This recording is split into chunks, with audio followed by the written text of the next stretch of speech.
mbazaniye urugo rero rwinjiza hejuru y'ibihumbi 700 ku kwezi. Nguru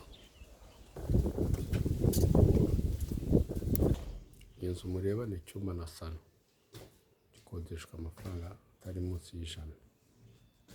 Iyi nzu ifite ibyumba 3 na salo na toilette yo mu nzu na dushe, n'udushamburete. Mu gikari harimo n'andi mazu yo gukodeshwa. Ni mu karere ka Nyarugenge. Iyi nzu mureba ni ibyumba 2 na salo na toilette yo mu nzu.